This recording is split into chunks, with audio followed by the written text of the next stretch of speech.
שלום לכם. נר שביעי של חנוכה באחד הימים הקשים ביותר של הלחימה בעזה.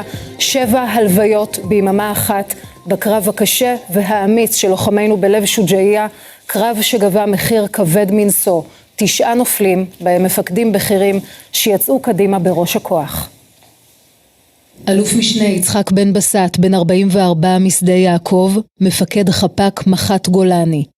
סגן אלוף תומר גרינברג, בן 35 מאלמוג, מפקד גדוד 13 בחטיבת גולני. רב סרן רועי אלדסי, בן 23 מעפולה, מפקד פלוגה בגדוד 13 בחטיבת גולני. רב סרן משה אברהם ברעון, בן 23 מרעננה, מפקד פלוגה בגדוד 51 בחטיבת גולני. רב סרן בן שלי, בן 26 מקדרון, מפקד פלגה ביחידה 669. סרן ליאל חיו, בן 22 משוהם, מפקד מחלקה בגדוד 51 בחטיבת גולני. רב סמל רום הכט, בן 20 מגבעתיים, לוחם ביחידה 669. סמל אחיה דסקל, בן 19 מחיפה, לוחם בגדוד 51 בחטיבת גולני. סמל ערן אלוני, בן 19 מאופקים, לוחם בגדוד 51 בחטיבת גולני. ובקרב אחר בצפון הרצועה נפל סמל ראשון אוריה יעקב, בן 19 מאשקלון, לוחם בהנדסה קרבית. יהי זכרם ברוך. אנחנו פותחים בתיעוד האחרון של מפקד גדוד 13 בגולני, סגן אלוף תומר גרינברג, מתוך עזה, בשיא הלחימה עם חייליו. כך הוא נשמע, עם המסר העוצמתי שלו לחייליו ולעם ישראל כולו. הדור הזה של הלוחמים של שנת 2023 הוא לא שונה מהדור של 73 ולא שונה מהדור של 67 ולא שונה מהדור של 48. זה אנשים ששמים את טובת המדינה על פני טובתם האישית, מסכנים את עצמם, מסתערים, נפצעים, חוזרים. דור מדהים. כל מי שביקר אותו או קרא לו דור הסמארטפונים צריך להוריד את הכובע עכשיו. ויש שם אחד שמעדד לכולנו בראש, מחכים לו, חולמים עליו, מחכים כבר להגיע אליו. יש לנו חשבון פתוח איתו, עוד משנת 2014, בטח לגדוד 13, קוראים למקום הזה סג'אעיה. חשבון פתוח. כל הפרטים על הקרב הקשה הזה בלב הקסבה של שוג'אעיה, דקה אחר דקה, בכתבה של משה שטיינמץ. הקרב יעקב מדם בסג'אעיה התחיל אתמול ב4 בצהריים כשכוח של צוות קרב חטיבתי גולני נכנס לסרוק מתחם בקסבה, מתחם שבו מבנה וחצר. מחבלים שהסתתרו במבנה הפעילו מטעני חבלה וירו לעבר הלוחמים. 4 נפגעו. שאר הכוח תפס מחסה ובלהט האש הכבדה התנתק מ4 הנפגעים. מהר מאוד מבינים הלוחמים כי במתחם יש גם פיר מנהרה שלתוכו עלולים 4 הנפגעים להיחטף. זה קרב גבורה, זה קרב נוסף של גבורה במלחמה הזאת, וזה פרק נוסף של גבורה בספר המופת של חטיבת גולני. זה היה מערב מתוכנן של המחבלים שהסתתרו גם בבתים סמוכים ופתחו באש לעבר כוח נוסף שניסה לחבור ל4 הלוחמים הראשונים. הם ירו לעברה מנשק קל והשליחו מטענים ורימונים. הקרב נמשך כ3 שעות. בשלבים הראשונים שלו מפקד חטיבת גולני, שהיה בחפ"ק שלו בסג'אעיה, הקפיץ לזירת הקרב את מפקד החפ"ק, אל"מ יצחק בן בסט, הסמח"ט, ו3 ממפקדי הגדודים שכפופים אליו, מג"ד 13 סגן אלוף תומר גרינברג, מג"ד סיירת גולני ומג"ד 53. כל אחד מהם עם הכוח שלו מבודד את הזירה מכיוון אחר. זה לא מפתיע אף אחד שמכיר אותך שכשהיה צריך כוח חילוץ היית אתה בראש, תמיד בראש הכוח, תמיד מוביל. תומר, היית קר רוח, לוחם אמיתי, מפקד אמיתי.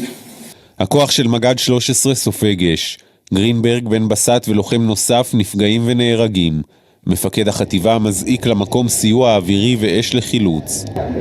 יש לנו לוחמים מצוינים, נחושים, לא מפחדים, רעים אחד לשני, ערבים אחד לשני, עם מפקדים מצוינים שמובילים אותם, שחושבים, שמפתחים את הדברים בהתאם למה שקורה בשטח. שאר הכוחות משיבים אש לעבר המחבלים שבמבנה ומנסים להוציא פעולת חילוץ לתוכו כדי לחבור ל4 הנפגעים הראשונים. כוח של 669 מגיע גם מול המקום, ומנסה לפרוץ את דלת המתחם. הדלת ממולכדת, מטען מתפוצץ והורג לוחם אחד של היחידה, לוחם נוסף, נפגע ונהרג מירי וממטען שנזרק לעברו. כשמתברר שאי אפשר לעבור דרך הדלת, מחליטים לעבור דרך הקיר. הכוח של סיירת גולני יורד טיל כתף מתדור לעבר אחד מקירות המבנה, פורץ בו פתח ונכנס, ומאתר בפנים את 4 הלוחמים הראשונים, הרוגים. אתם אתמול הוכחתם הלכה למעשה שאחריי זה לא סיסמה, אלא ציווי שלנו המפקדים להוביל קדימה בראש הכוחות, גם שיש לזה מחיר כבד וכבד מאוד. אבל זו הדרך היחידה לנצח. סג'אעיה היא המעוז החזק ביותר של חמאס בצפון הרצועה, וצה"ל החל להילחם עליו לאחר שהסתיימה הפסקת האש. בצה"ל אומרים כי מחבלים מגדודים אחרים בצפון הרצועה, גדודים שפורקו בקרבות הקודמים, מנסים להצטרף למחבלים בסג'אעיה. הלילה תקף חיל האוויר בשכונה חוליה שהתכוונה לשגר רקטות לעבר שטח ישראל. בצה"ל אומרים כי מחבלים מגדודים אחרים בצפון הרצועה, גדודים שפורקו בקרבות הקודמים, מנסים להצטרף למחבלים בסג'אעיה. רועי שרון, פרשננו אתה עם פרטים חדשים מתחקיר התקרית הקשה הזאת, והשאלה למה המתחם הזה לא הופצץ מהאוויר? כן, התקרית הזאת מתחילה עם 4 לוחמים שבעצם נקלעים לאש, שמותקלים בהפתעה על ידי מחבלים, חוליית מחבלים שמסתתרת בתוך קומפלקס רחב. חלקו עבר הפצצה מהאוויר וחלקו לא, כלומר יש שם גם מבנים שנהרסו וגם מבנים שלא נהרסו, ומשם זה הולך ומסתבך כשהם צריכים כוח חילוץ אחרי שמוכרז נוהל נתק, כלומר כוח שכבר לא עונה לקשר, והחשש באותו רגע של כל הכוחות השכנים בגזרה, גם סיירת גולני, גם גדוד 13 וגם 1 גולני וגם גדוד טנקים 53, החשש המיידי זה חשש מחטיפה. וכל קרב החילוץ הזה מתנהל תחת האיום של החשש של ירי דו צדדי, שכבר ראינו במלחמה הזאת כמה תקריות כאלה שהביאו לנפילתם של 13 לוחמים, וכשזה הולך ומסתבך והחילוץ הזה נמשך 2.5 שעות, ההבנה היום בצה"ל, זה אחת האפשרויות שנבדקות, שמדובר במערב משיכה, של אותה חוליית מחבלים שתכננה מראש גם להפתיע את החיילים וגם התכוננה מראש לכוחות חילוץ, ולכן מספר הנפגעים היה כל כך גבוה. לגבי השאלה לחיל האוויר, יש שם כל מבנה שמופלל מראש, כלומר שחושדים בו שהוא חלק ממתחם של חמאס או שתהיה שם לחימה, הוא מופצץ מהאוויר או בארטילריה. היום בצה"ל אומרים אין עלינו שום מגבלות חיצוניות, כלומר לא של חשש מפגיעה באוכלוסייה ולא פנייה מארצות הברית או בקשה מארצות הברית, זה לא קשור בכלל להפצצות מהאוויר או לתקיפות אוויריות, אין את השיקול הזה בכלל. כל מה שדיברנו לפני התמרון מיכל, על הצורך בתמרון קרקעי, כי אי אפשר להכריע מלחמה מהאוויר, זה בדיוק המחשה.